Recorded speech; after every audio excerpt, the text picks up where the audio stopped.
Eh bien bonjour, voici la première de l'émission proposée par la chaîne Laser 87 Man. Et donc je me présente, c'est marqué en dessous ma face, mon pseudo c'est JP.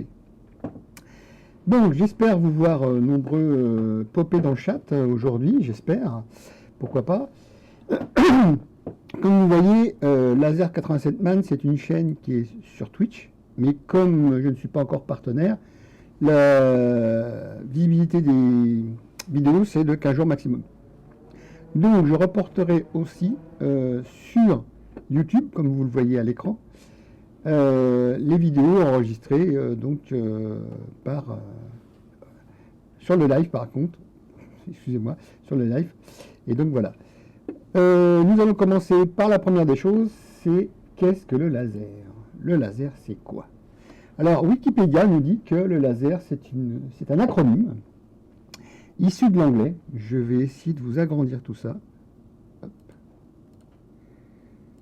Voilà. On va essayer de faire quelque chose de propre. Hein. Donc, c'est un acronyme issu de l'anglais et qui veut dire c'est de lumière amplifiée par une émission stimulée de radiation. Voilà, en français. Vous le voyez, c'est traduit. Donc voilà.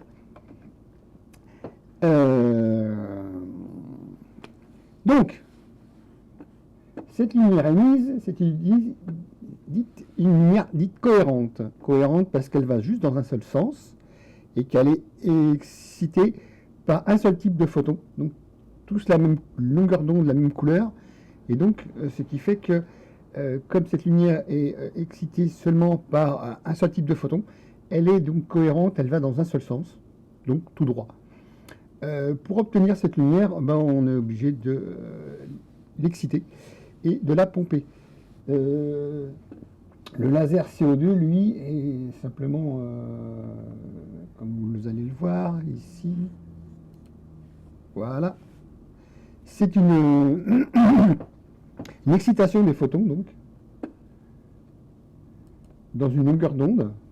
Quand on voit un laser CO2, en général, c'est 10 600 nanomètres, puisque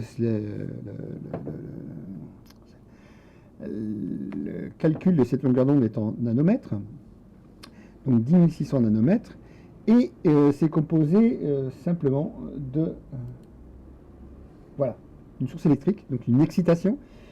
En général, il y a un gaz qui est dedans, hein, pour que ça se passe bien. Parce que c'est ça, voilà. Bon, vous allez voir, c'est marqué là. Donc, il y a un milieu qui est excitable, donc le CO2. Il y a une énergie, donc du courant qui arrive. Après, on lui met un miroir d'un côté pour que les photons se cognent dedans et repartent dans l'autre sens. Ils vont taper dans le miroir 4, qui lui est semi-réfléchissant. C'est-à-dire qu'il laisse passer que 2% de la lumière. Donc tous ceux qui vont frapper autour par rapport au milieu d'où il est, ils vont repartir et vont faire du pompage parce qu'ils vont se refléter systématiquement d'un miroir à l'autre. Et à un moment donné, l'excitation électrique est tellement puissante que le laser part par les 2% qui restent du miroir, qui sont donc les parties translucides de ce miroir, et on obtient un rayon laser cohérent parce qu'on lui a demandé de se décharger à un instant T. Très drôle, instant T. Et il va part tout droit. Il ne s'arrête que... il ne s'arrête pas. Parce que le principe d'un laser, c'est qu'on connaît le début, c'est-à-dire l'émetteur, il ne connaît pas la fin. Puisque c'est illimité. Alors bien sûr, le faisceau est très fin au début. Hein, et malgré que ça soit quand même cohérent, il va se passer qu'il y a un élargissement de ce faisceau vu la distance qu'il va parcourir. Alors après, c'est vrai que si on lui laisse des millions de kilomètres, il va être très gros à l'arrivée. Il n'est pas d'arrivée, c'est difficile de dire. Mais au départ, il est très très fin ce faisceau.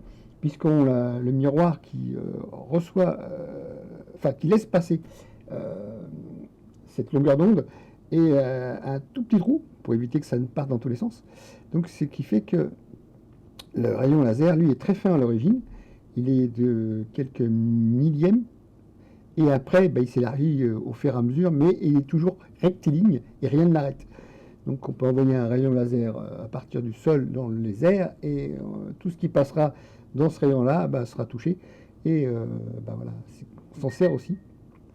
On s'en sert aussi pour calculer des distances de ce rayon laser, et la distance la plus connue et la plus surveillée, c'est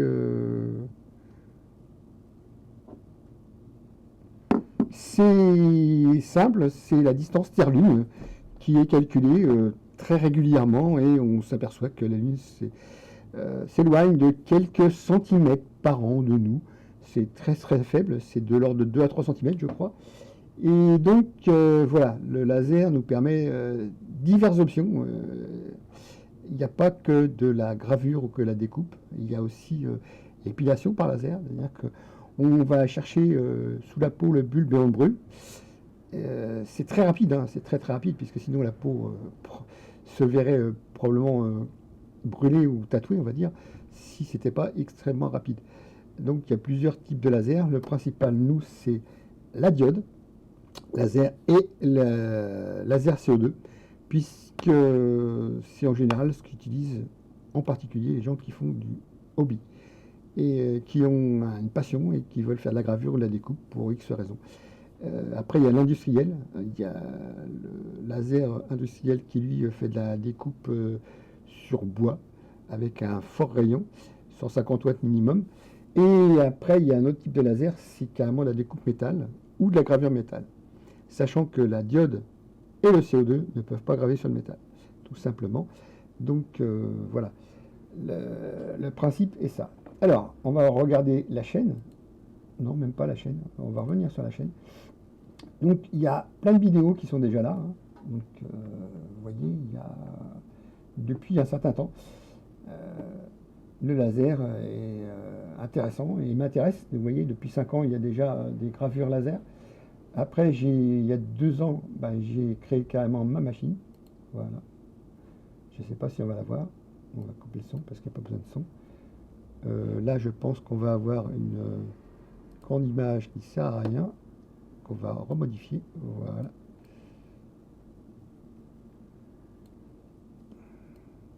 Donc il est simple de faire sa machine, très simple, surtout si on fait à diode, hein.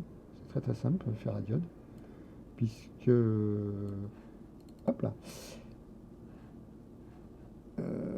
c'est juste des déplacements en X et en Y, et c'est la diode qui fait le Z, puisque c'est une commande numérique. Donc on peut la faire travailler avec GRBL, un Arduino, un Shield qui va dessus, et on se retrouve avec voilà, des déplacements en X et en Y, et le laser s'occupe de faire le Z à la place de ce qu'on appelle la broche, normalement, quand on est sur une commande numérique dite routeur. Et voilà. Donc j'ai pris des profilés de 1,50 m et puis je les ai assemblés. D'accord. Et puis ce qui fait qu'une fois qu'ils étaient assemblés, hop, on va faire un arrière image, on va voir. On va revenir en arrière. Voilà, on voit la surface quand même, hein, de 1 mètre carré, puisque je pouvais faire 500 d'un côté, 500 de l'autre, parce que j'avais privilégié de partir depuis le milieu, hein, pour être sûr de faire des choses bien. Donc, et 500 en positif et 500 en négatif sur le Y, que l'on voit donc au premier plan, là. Ça c'est le Y, et ça c'est le X. Et le laser là s'occupe de faire le Z. J'ai dû, pour raison personnelle, modifier cette machine et la faire sur une table qui, elle, ne peut faire que 1,20 m de largeur. Donc j'ai réduit un peu, mais j'ai gardé quand même le Y en 150, et le X par contre, lui, il ne fait plus qu'un trajet de 900 mm. Et le Y, je l'ai fait passer à 1200 mm, puisque j'avais possibilité de le faire. Donc ce qui continue de faire quand même toujours 1 mètre carré, puisque c'est le format A0 papier. 1200 par 800 et des poussières, et moi j'ai 1200 par 900. Donc c'est 1184, je crois, par 800 et des poussières pour le modèle A0 en papier. Donc ce qui fait que me ramener à 1200, c'est déjà au-delà. Et en 900 en largeur, ça fait 1 mètre carré toujours de possible pour travailler dessus. Alors, on va aller voilà, voir ce qu'était Laser 87 Man, donc la chaîne, avant la refonte complète et que ça devienne l'émission. Donc, on va lancer une de ces vidéos, gentiment, pour voir comment ça se passe. Hein. Ça, c'est la nouvelle formule de la machine. Elle fait donc toujours en Y ici 1,50 m. Donc elle peut travailler sur 1,20 m. Et ici, on a toujours... Ah, j'ai le son qui sort, ça peut être gênant. Et le X, présent où le laser se déplace, et ben lui, fait moins un trajet de 900 mm. Voilà. Au moment où j'étais, il y a 15 followers, et là aujourd'hui nous sommes 20. J'espère qu'on va pouvoir améliorer cette partie-là. Vous voyez, il y a un sub-goal, c'est-à-dire que c'est un encouragement à vous demander de vous mettre en suiveur, en follower, ou participer volontairement. Attention, tout ça c'est du volontaire. La participation surtout comme ça, financière. Si vous prenez un abonnement, c'est pas obligatoire. Je ne cherche pas à vivre forcément de ce que je veux faire. C'est pas le but actuellement, c'est surtout le partage. Donc, la première de l'émission. Et on va aller maintenant voir des chaînes qui proposent de vous faire un top 5 et de vous montrer... on va visualiser le son parce que c'est utile. Donc, principalement en anglais, hein, ce genre de chaîne.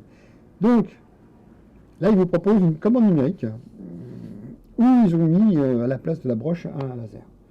Ce qui fait que c'est pas la panacée parce que vous pouvez utiliser ou la broche ou le laser et pas les deux simultanément. Donc, vaut mieux une machine qui sait faire très bien une chose plutôt qu'une machine qui sait faire deux choses mais qui ne se font pas forcément très bien.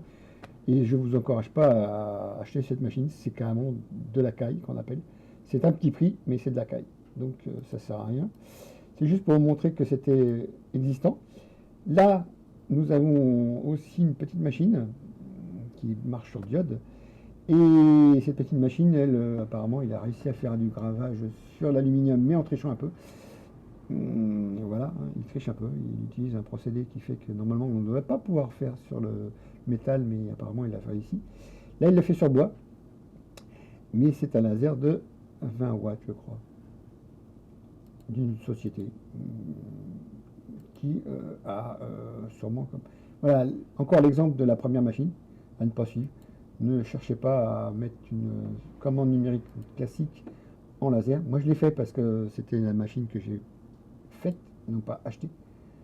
Voilà. Là, c'est carrément de la fibre qui grave sur du métal. C'est très rapide. Il n'y a rien d'accéléré apparemment, sinon ils le mettent en général. Et c'est assez spécialisé, mais c'est assez cher.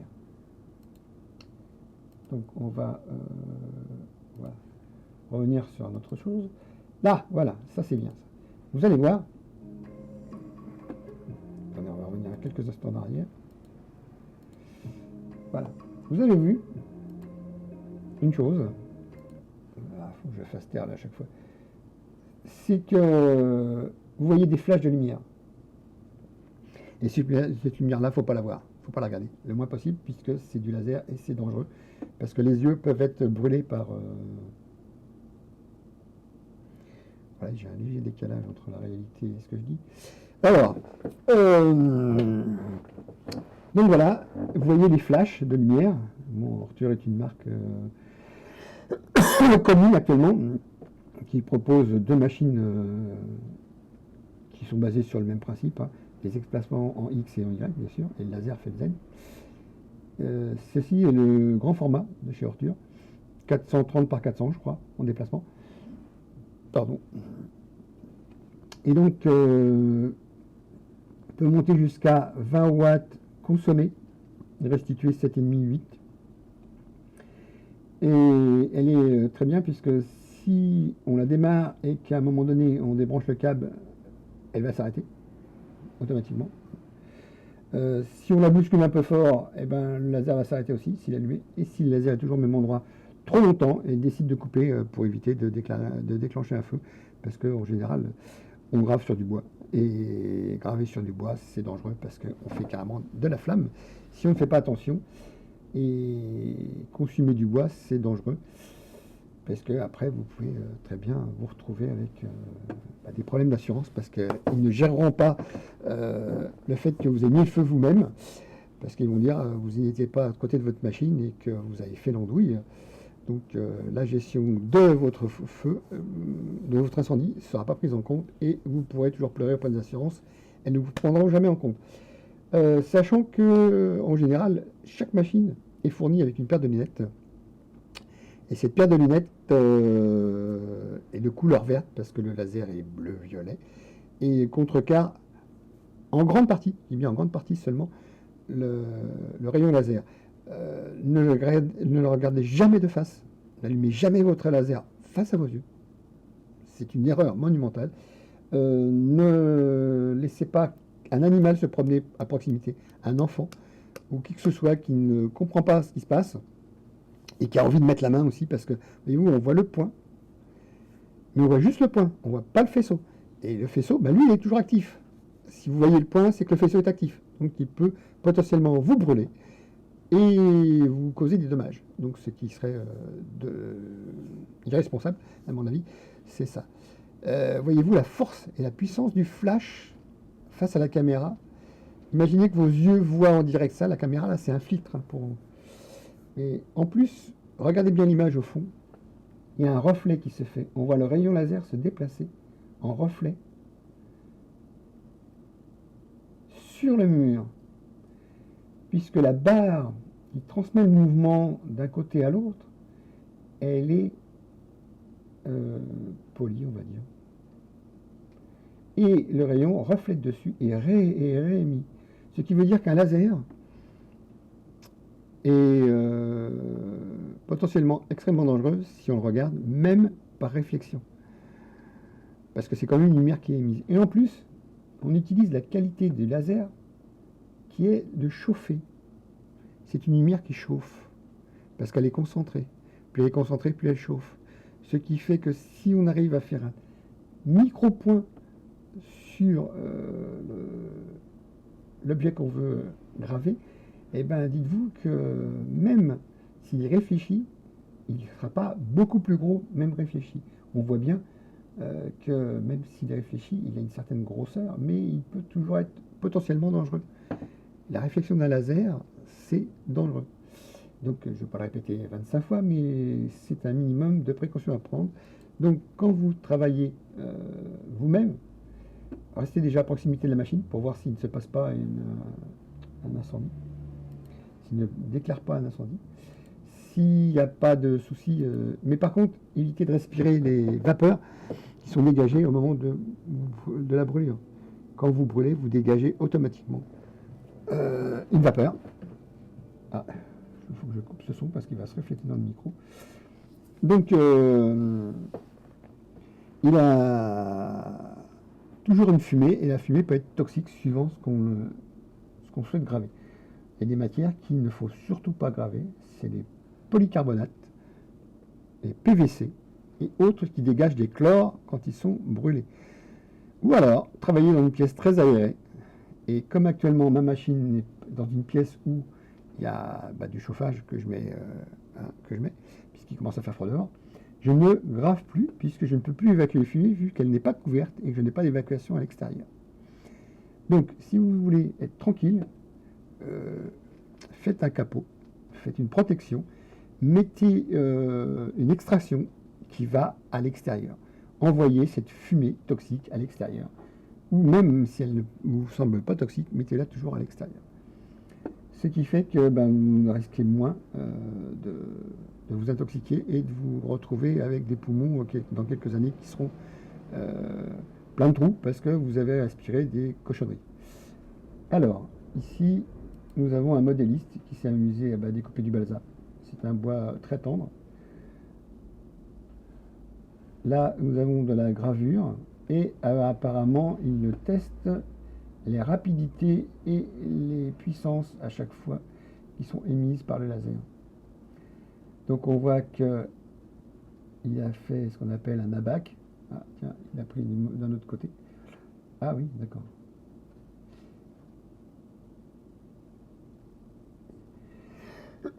Donc, avant toute chose, pour bien connaître sa machine, faites comme cette personne, testez. Et à chaque matière, testez.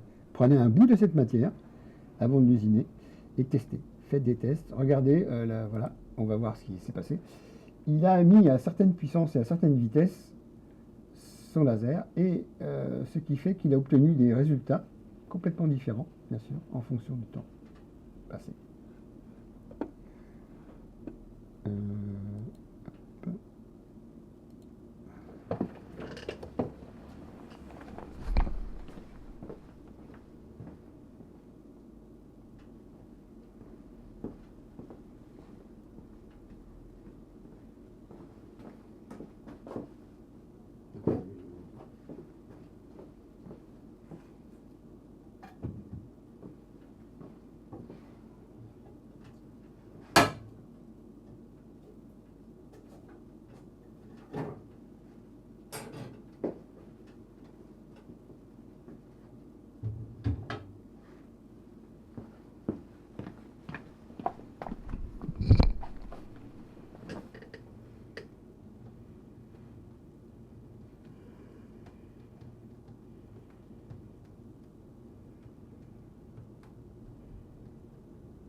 Alors, vous m'entendez, je suis de retour tout de suite.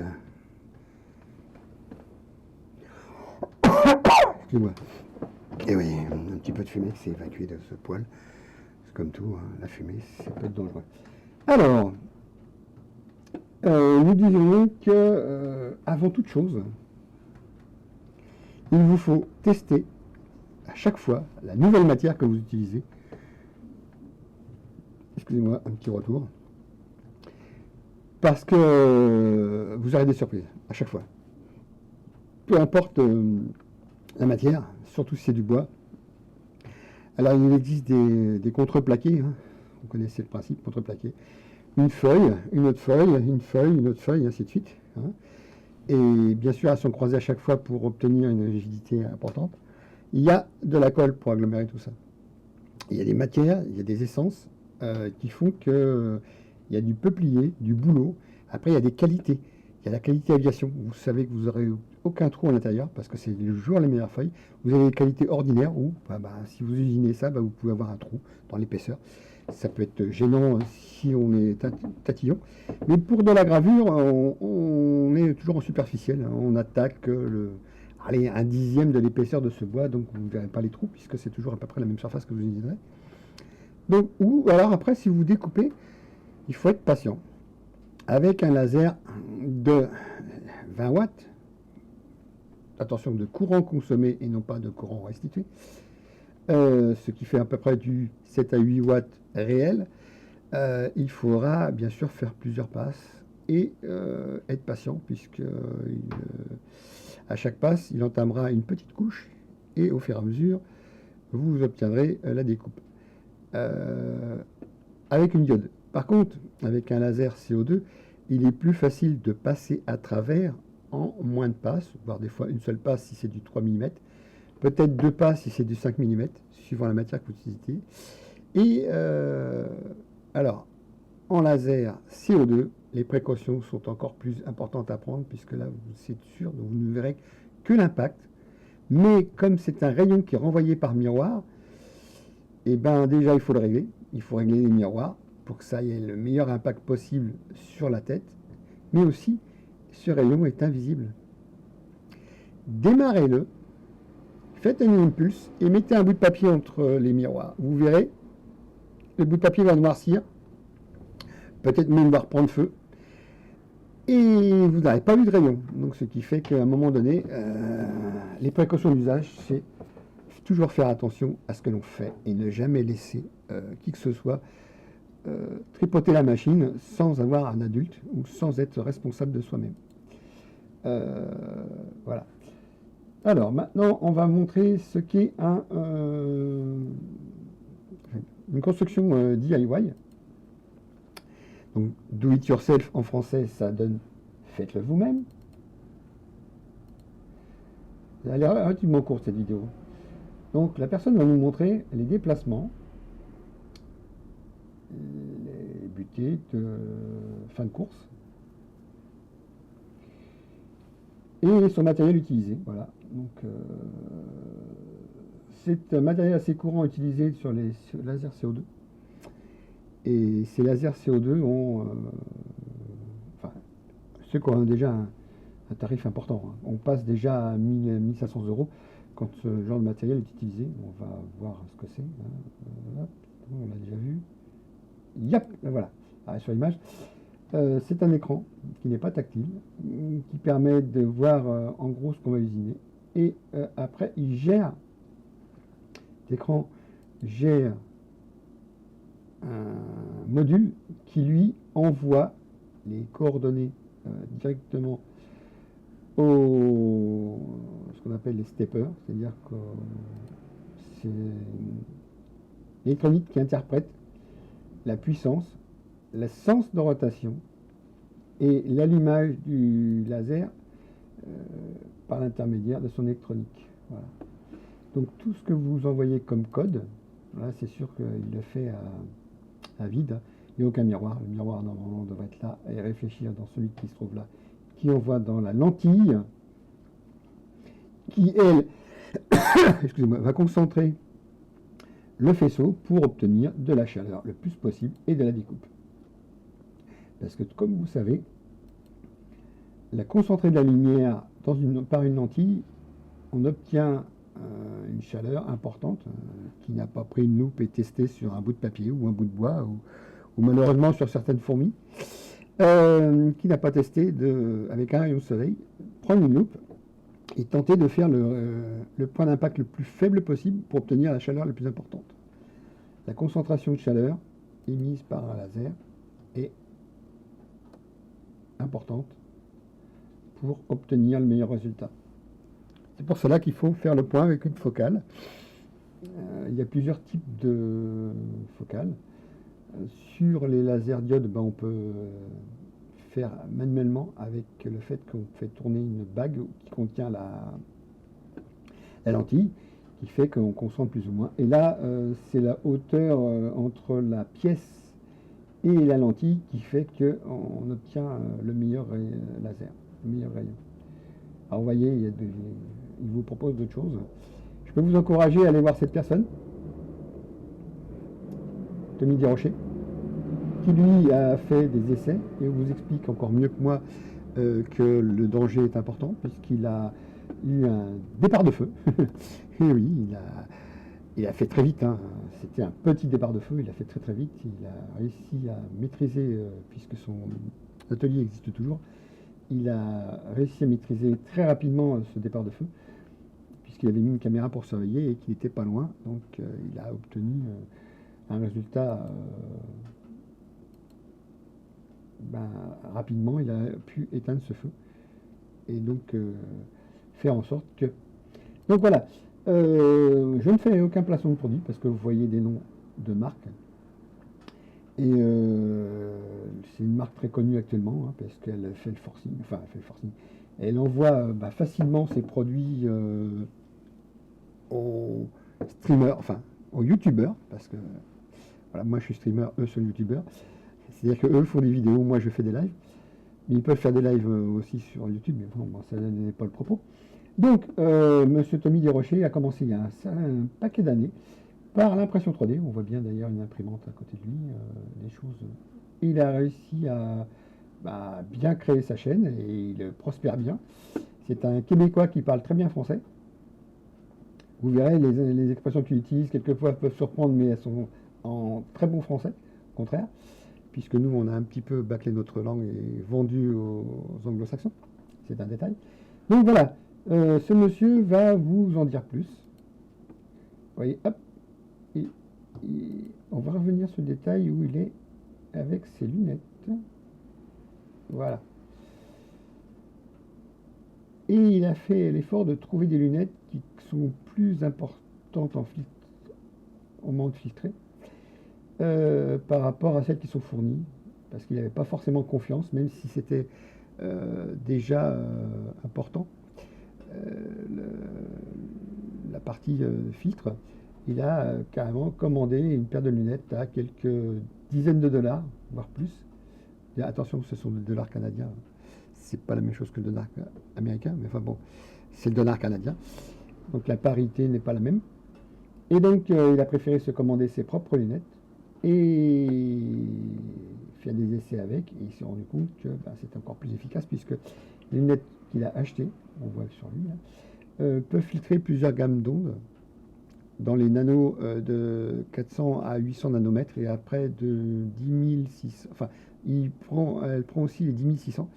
Donc il y a plusieurs filtres qui permettent d'obtenir les résultats. Voilà. Il utilise Laser GAB, qui est carrément un logiciel très sympathique. Et il y a plein de boutons qui vous permettent déjà de placer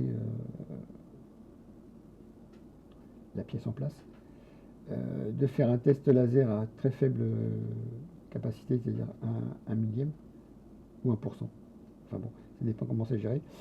Et de voir juste le faisceau pour pouvoir obtenir le fait qu'on obtient le focus. Voilà, on va sortir quelque peu cette vidéo, je ne vais pas vous la montrer entière parce que vous pourrez la voir si vous voulez. Et là, il a fait des tests de découpe et il s'est aperçu que à certains endroits, la fibre étant pas dans le bon sens par rapport au laser, elle était perpendiculaire ou plus ou moins perpendiculaire, et il a du mal à traverser. Quand il est en sens parallèle, il se trouve que la fibre en elle-même va plus facilement être coupable qu'à la perpendiculaire. Et donc là, il a eu quelques surprises. Et il a eu même de la casse, puisque, voilà, il a eu de la casse, puisque simplement, il a brûlé trop près les fibres, puisque, c'est bizarre, j'arrive pas à le télécharger, mais c'est pas grave. Il a brûlé les fibres trop près, et ce qui fait que, il y a de la casse. C'est pas grave. On va chercher une autre vidéo. Alors là, on va taper dans le sérieux, parce qu'on voit directement 100 watts. Là, on a la dimension du plateau, c'est-à-dire 130 mm par 900 mm, CO2, et il peut non seulement graver, mais couper. Voilà. Ensuite, c'est une marque probablement chinoise, les vidéos, elles sont bien sûr en anglais, donc je vous encourage à aller les voir directement. Moi, je ne comprends pas l'anglais, donc, je ne le parle pas, je ne le comprends pas. Mais voilà, ils utilisent un logiciel, principalement en anglais, qui peut être francisé. Et voilà, le plateau est un grand format, c'est-à-dire 1300 mm par 900 mm, soit vulgarisé 1,30 m par 90 cm. Et là, nous sommes dans le sérieux, parce que 100 watts, il y a de quoi découper sur 5 mm en une passe, et 10 mm en 3 à 4 passes, parce qu'à un moment donné, le faisceau se dérègle, puisqu'il n'est plus en focus maximum. Donc quand on veut couper une pièce, il faut que la puissance maximum soit obtenue à la moitié de l'épaisseur de la matière qu'on veut couper. Alors, on comprend, le faisceau est concentré en un point, mais il faut qu'il soit à moitié de la surface de la pièce qu'on veut couper. C'est-à-dire que si on a 5 mm, il faut que le focus soit à 2,5 mm sous la matière. Donc la puissance maximale sera à ce niveau-là. Ce qui veut dire que en très peu de temps, en très peu de millimètres au-dessus ou en dessous, on a perdu de la puissance. Et pour obtenir une bonne coupe, il faut normalement suivre ce genre de précaution. Alors, voilà, on va voir ce qu'il fait comme réalisation de découpe. Nous sommes en vitesse réelle, parce que c'est quand même un laser de 100 watts. Il utilise du 3 mm à mon avis. Et on va obtenir rapidement une découpe propre, précise, puisque c'est relativement précis. Voilà. Et la pièce qu'il voulait découper, voilà, il a obtenu ça. voyez, c'est le tableau de bord qu'on a vu sur la vidéo du DIY, donc du faites-le vous-même. C'est un matériel, voilà. Il a ici. Alors là, c'est sur une matière plastique, je crois, noire. Puisque théoriquement, je dis bien théoriquement, on peut graver sur une matière métallique avec un CO2. On va passer à une autre vidéo. Voilà, ça c'est une marque chinoise qui vous propose bien sûr des machines professionnelles. Donc à tarif minimum de 3 000 à 4 000 euros. C'est suivant la puissance du laser, parce que plus le laser est puissant, plus il sera long. Donc il faut qu'il y ait une caisson qui le contienne. Quelquefois le caisson, le laser est... la totalité du laser n'est pas dans le caisson où la table de découpe se trouve. Il est tellement long que, voilà, un exemple de découpe laser. Donc, l'affaiblissement de la matière fait que ça peut la faire se plier. Et là, une sorte d'aération pour fantaisie. Voilà. Donc, voilà, ça c'est la machine que j'ai faite en premier, qui est toujours vivante, mais sous un format plus petit.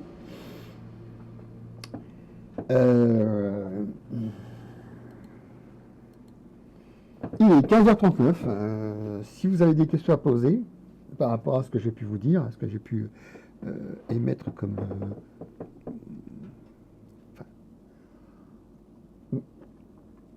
excusez-moi, ma gorge commence à sécher. Donc si vous avez des questions, n'hésitez pas dans le chat à vous faire connaître et à poser vos questions.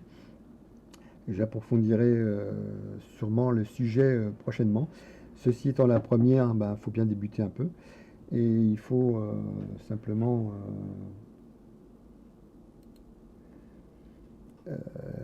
échanger, parce que le but d'une chaîne en direct, c'est de lire vos messages, si bien sûr ils correspondent à la chaîne, bien sûr.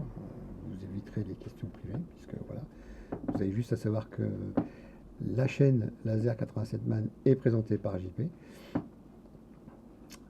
et que tous les mardis à partir de 15h, on fera du blabla, on fera de la présentation.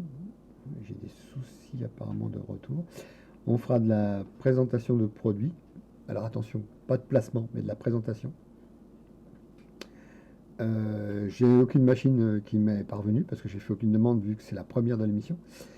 Et donc je ne souhaite pas forcément présenter des produits que j'aurais reçus. Pourquoi pas, hein. Si quelqu'un est intéressé me faire parvenir son produit et que je peux le tester simplement. Et s'il souhaite que je le renvoie, je le renverrai, mais ça sera bien sûr à ses frais, hein. Tous les frais de port seront à sa charge. Je suis prêt à faire des tests, je suis prêt à en parler. Alors, et à faire découvrir à un public.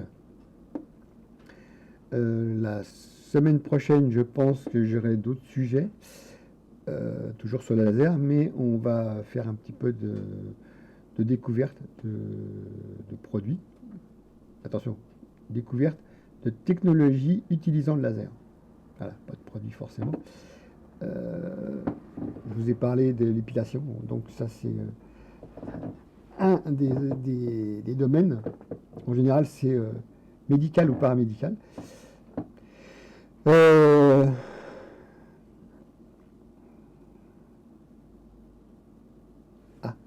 Justement, tiens, j'ai une intervention.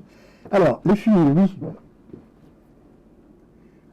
Il faut mettre un capot. Si on a une laser DIY en diode, il faut faire un capot. Moi, j'avais fait un capot pour ma CNC non laser, c'est-à-dire pour éviter déjà que la poussière s'éparpille, que le bruit soit contenu.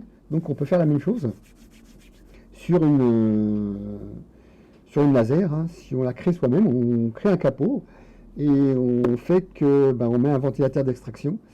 On met une gaine qui va sur l'extérieur l'été, on ouvre la fenêtre et puis on passe la gaine par la fenêtre et elle s'évacue. Et l'hiver, on peut faire, comme certaines personnes ont le gaz chez eux, des chauffages au gaz, passer à travers le mur, mettre une buse extérieure et puis relier la gaine tout simplement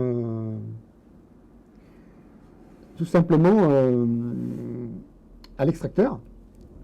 Alors les machines dites professionnelles de ce type, elles ont un extracteur de fumée à l'arrière.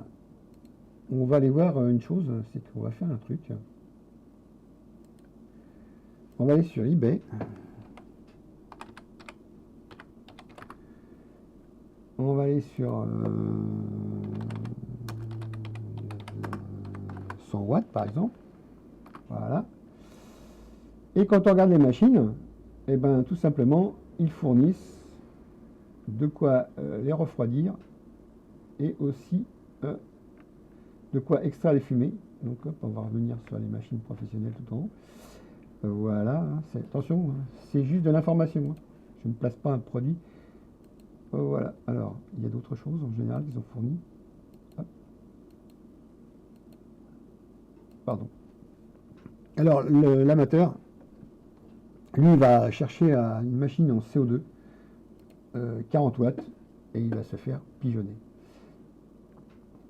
Il y a une chose aussi, c'est qu'il faut souffler la fumée, ce qu'on appelle un air assist, pour qu'elle ne remonte pas sur la lentille pour affaiblir le signal. Peu importe que ce soit une diode ou un CO2, les fumées vont vite noircir la lentille et l'efficacité de la lentille se retrouvera diminuée. Donc il faut la souffler, donc avec un air assist et avec une puissance relativement importante pour qu'elle soit chassée. Et après, comme elle est chassée dans le capot, pour qu'elle stationne le moins longtemps possible, il faut l'aspirer. Et c'est là qu'il faut mettre un extracteur d'air. Alors j'ai pas trouvé encore la bonne machine où l'extracteur d'air est montré, parce qu'en général c'est une turbine assez imposante. Non, c'est toujours la même chose. Donc voilà. Alors voilà, le particulier, lui, il va chercher à payer le moins cher possible et il va se retrouver avec... c'est laquelle?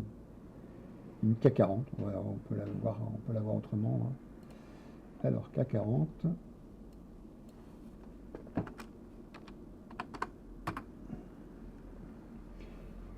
Ah, voilà. Ah, j'ai oublié de faire quelque chose. Laser. Allez, j'ai fait un laser. CO2. Voilà. Il va se retrouver avec un engin comme ça.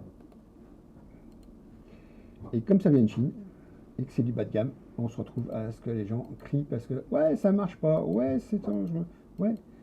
La surface d'usinage est théoriquement ici, mais on peut faire plus grand puisque la table est plus grande. Le logiciel est de mauvaise qualité.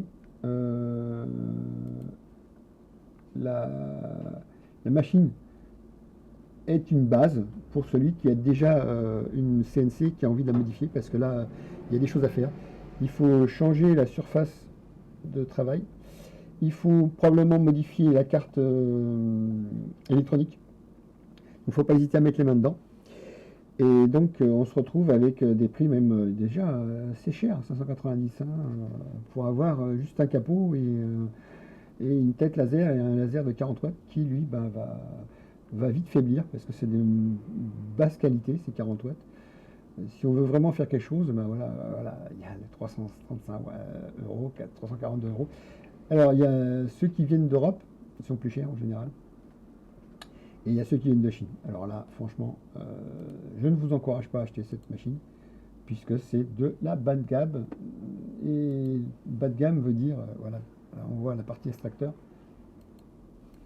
En général, ils fournissent... voilà, c'est très simple. Hein. C'est très basique. Alors ça marche, si on met les mains dedans. Enfin, une façon de parler.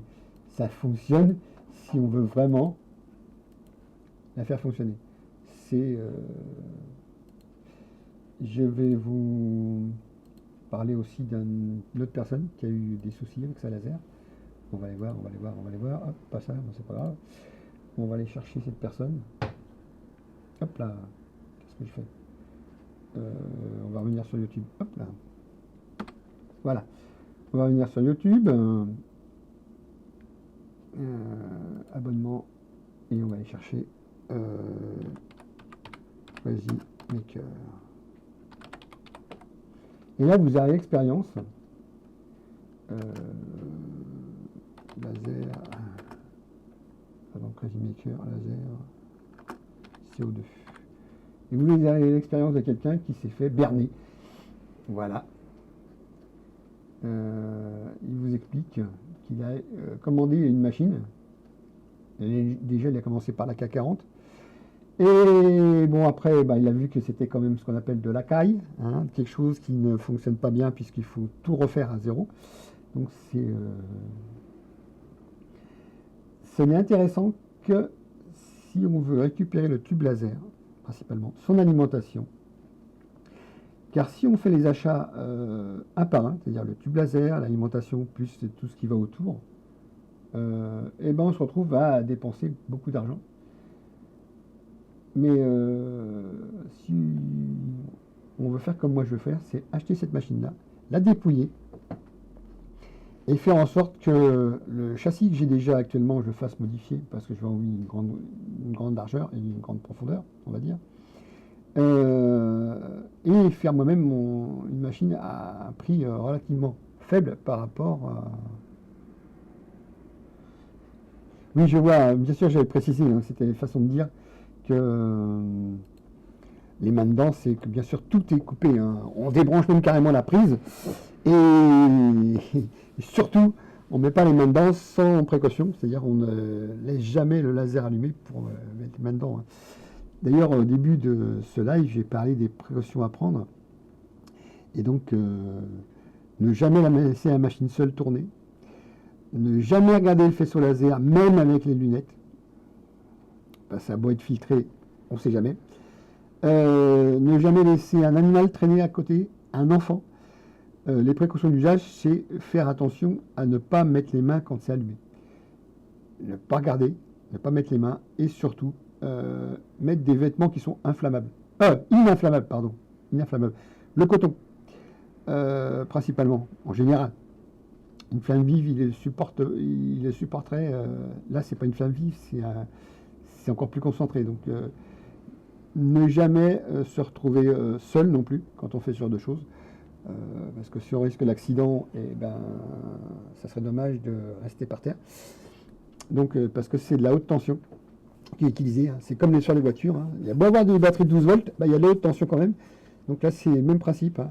On envoie de la très haute tension, même si le courant est du 220 volts à l'origine, pour exciter. Et l'excitation, à un moment donné, se transforme en chaleur, enfin un rayon lumineux qui se transforme en chaleur parce qu'on le concentre. Donc, faire toujours attention. Ne pas laisser le capot ouvert, parce que c'est là que le rayon laser peut être diffusé et rebondir. Il vaut mieux qu'il soit contenu dans une machine fermée. Les fumées, il faut les extraire à l'extérieur. Toujours à l'extérieur si possible. D'ailleurs, la vidéo de Tommy Desrochers montre très bien que l'on peut se retrouver avec des ennuis. Déjà, si on aspire trop fort, attention, il ne faut pas aspirer trop fort. Il faut aspirer juste la fumée et non pas exciter la partie qui brûle. Parce qu'une flamme qui est excitée, elle s'amplifie. Et donc, ça serait dangereux. Donc, il faut juste extraire à une juste mesure cette fumée. Voilà, principalement.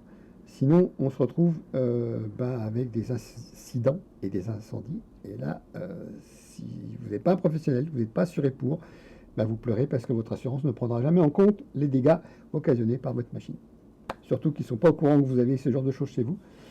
Or, le laser, en France, il y a des réglementations. Bien faire attention quand on commande une machine ou qu'on la fait soi-même, suivre la réglementation, parce qu'on peut se retrouver avec des amendes si on ne respecte pas les précautions d'usage et l'utilisation de ce genre de machine, si on n'a pas une licence par exemple. Si on n'est pas un professionnel, qu'on ne dégage pas sa responsabilité autrement que par les assurances, on se retrouve avec des potentiels ennuis. Excusez-moi, un incident technique. Qu'est-ce que c'est? Non, j'ai un chat, il se balade ce chat, donc une minette qui s'appelle Nido, qui se balade et qui me fait des bruits occasionnels et que je vois pas. Donc voilà, c'est pas grave, c'est une aparté. Alors, merci au fait d'avoir participé un peu là. Vous pouvez continuer à poser vos questions. Je répondrai directement en face cam. Je ne sais pas si je vais améliorer la qualité. Ah oui, je vais améliorer légèrement la qualité de la diffusion, puisque ben, c'était en lumière naturelle, qui est très pauvre en ce moment. Voilà, voilà. Excusez-moi, j'ai bien mangé et j'ai du retour. C'est pas très agréable pour vous, peut-être, si vous avez entendu. Veuillez m'excuser. Alors, oui, Crazy Maker, c'est quelqu'un de très sympathique qui a une chaîne YouTube donc et qui a acheté une laser CO2 plus puissante que la K40 et il s'est retrouvé avec des déboires et il a dû modifier énormément de choses. Déjà la tête de gravure et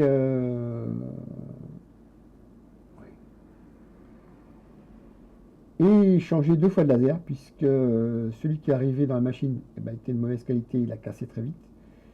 La société a renvoyé un autre laser, même résultat. Et là, il a carrément pris un laser type professionnel. Et il s'est passé que il a une super qualité. Alors, il y a des personnes qui ont réussi à graver sur des choses qui sont théoriquement ingravables en se servant d'une astuce. C'est du carrelage. Carrelage qui à l'origine est blanc, en général, blanc type métro. Et il y a eu 2 couches de peinture. Et la couche de peinture superficielle a été brûlée, parce qu'il y a eu quand même une certaine rapidité qui a été brûlée, et la peinture en dessous est restée. Ce qui fait qu'ils ont obtenu du monochrome, voilà. Et en plus, ils ont réussi à faire que 4 carreaux différents et réunis obtiennent. Alors c'est la créature de Frankenstein, hein, parce que la créature n'a pas de nom. C'est le docteur Frankenstein qui a le nom, mais on dit toujours Frankenstein non. C'est le docteur Frankenstein qui a créé une créature qui n'a pas de nom. À titre d'information, c'est l'acteur Boris Karloff qui a joué ce rôle-là. Et d'ailleurs, il était tellement pris par ce rôle qu'à un moment donné, il a fini, disons, entre quelques murs avec une camisole parce qu'il a cru réellement être devenu cette créature. Donc, dommage pour lui. C'est le plus grand rôle de sa vie, mais qu'il l'a détruit. Alors, les CO2, voilà. C'est très facile de trouver des informations. Actuellement, en France, ou en français, très peu utilisent, vulgarisent cette chose-là. C'est principalement de l'anglais. Il y a eu un déballage en live chez les frères Poulain, donc LF Poulain, d'une laser qui leur a été offert par une société américaine, mais qui a apparemment des entrepôts en Europe. Il pleut, tiens. Petite information, chez moi il pleut. Enfin, dans ma région il pleut. Non, il pleut pas sur de ma tête, c'est dehors. Donc, voilà. Ils ont fait un déballage, ils ont eu un déboire, la pompe apparemment a été cassée, ils l'ont remplacée. Et là, ils s'en servent actuellement pour découper de façon plus qu'artisanale des enceintes dans du contreplaqué de 5 mm. Voilà. Vous pourrez voir ça sur leur chaîne. Ils ont aussi une chaîne Twitch, une chaîne YouTube et une chaîne Twitch. LF Poulain, donc les frères Poulain, qui sont à suivre tous les mercredis soirs à 20h sur Twitch. Je leur fais de la pub alors qu'ils ne me connaissent pas. Donc voilà, le laser, c'est... Hop, là j'ai un petit souci avec cette vidéo-là, je ne sais pas pourquoi. Elle ne veut pas travailler correctement, donc je vais la supprimer. Là, merci d'avoir regardé, hein, c'est très bien. Là aussi, apparemment, merci d'avoir regardé, hein, c'est très bien aussi. Hop, ça c'est moi ça. Hop, j'ai la tête à l'envers. Chauve-souris.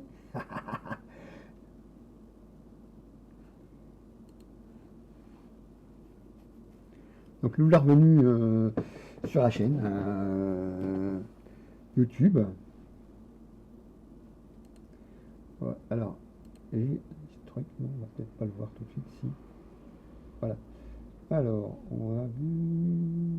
Non, c'est bon, on a vu ça aussi, c'est quoi? Est-ce qu'on allait voir cette vidéo-là? Ouais.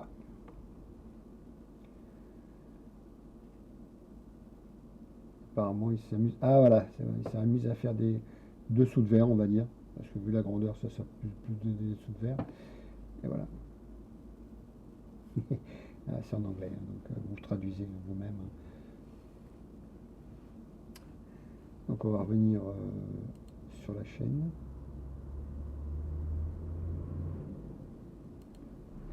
Voilà. Sur la chaîne, on va revenir. D'accord. On va faire un retour en arrière, non, c'est pas possible. Donc voilà. Je sais pas comment ça va se terminer. Ça fait pratiquement 1 heure qu'on est ensemble. J'espère que j'ai pas trop fait de blabla inutile, que vous avez apprécié ma présence, que vous reviendrez probablement. Voilà. Vous retrouverez la vidéo ici pendant une quinzaine de jours. Et bien sûr, elle sera probablement publiée dans 24 heures sur YouTube, parce que je laisse un délai ici. C'est logique, hein. J'ai créé la chaîne ici. C'est juste pour, on va dire, archivage, on va dire, YouTube. Donc voilà. J'espère que vous avez eu un minimum d'informations, que ça vous a plu. Mardi prochain, 15 heures aussi. Et j'aurai peut-être de nouvelles choses à vous montrer, de nouvelles vidéos probablement, si j'arrive à en trouver, parce que j'ai déjà fait pas mal de tours. Des nouveaux concepts possibles de la laser, comment ça marche. On ira voir peut-être le milieu professionnel aussi, parce qu'il y a des choses intéressantes dans le milieu professionnel. Et voilà, donc ça fait à peu près 1 heure qu'on est ensemble. Je pense que je vais pas tarder à clore ce live, puisque très peu d'intervenants, mais c'est pas grave, hein, je vais essayer de me faire connaître. Je veux diffuser le plus possible cette information. Donc voilà. On va revenir. Hop. Voilà. Donc oui, j'espère vous retrouver mardi prochain. De toute façon, moi je serai là au rendez-vous, hein, à moins qu'il m'arrive quelque chose entre-temps, mais je ne pense pas. Donc je serai là mardi prochain au rendez-vous à partir de 15 heures, avec de nouvelles vidéos à vous présenter probablement, du nouveau contenu. Et peut-être que si jamais une société est intéressée pour me faire découvrir son produit, ou que je fasse découvrir en direct à mes auditeurs, pourquoi pas, hein. On peut toujours me contacter par déjà la chaîne YouTube, par ici si on veut, hein. Je pense qu'on peut le faire, il n'y a pas de problème. Il suffit de venir directement dans mon chat et de me dire voilà, je suis intéressé pour vous faire découvrir un produit, ou pour que vous puissiez présenter ce produit. Moi je suis preneur, hein. Par mail aussi. Je dois avoir il suffit de chercher Laserman sur Gmail, enfin Laser87man sur Gmail, on trouvera la vraie adresse mail. Et donc voilà, je suis prêt et ouvert à toute question et à toute proposition, surtout de la part de personnes qui souhaitent en savoir plus, ou alors me prêter du matériel, parce que je ne demande pas forcément qu'on me le donne. On me le prête, je le teste, je dis ce que j'en pense, et objectivement, je ne demande même pas d'argent, juste le prêt du matériel. Et objectivement, je dirais ce que j'en pense, et quelles sont les qualités et les défauts, et ce qu'on peut en faire. Et puis, je rendrai le matériel, il sera à disposition, probablement dans un délai qui me sera probablement imparti par la personne. Donc, il y aura un test, il y aura tout ce qu'il faut. Si, bien sûr, vous souhaitez faire découvrir vos produits et qu'on en parle en direct, parce que très peu de chaînes font du direct avec le produit, ils font de l'enregistrer, ils font des coupes, ils font des choses comme ça. On ne voit pas forcément le produit se faire déballer correctement. On ne voit pas les surprises s'il y en a. Il y a du montage, moi ça sera toujours du direct, donc pourquoi pas. Ça sera du sincère. On braquera une caméra sur le produit et on regardera ce qui se passe. Voilà, donc je vais terminer le blabla pour aujourd'hui. Je vais donc rendre l'antenne, comme dirait l'autre. Et à vous cognac j'ai. C'est de l'humour pour les anciens, parce que les nouveaux, c'est pas sûr qu'ils connaissent. Donc à vous cognac j'ai, je rends l'antenne.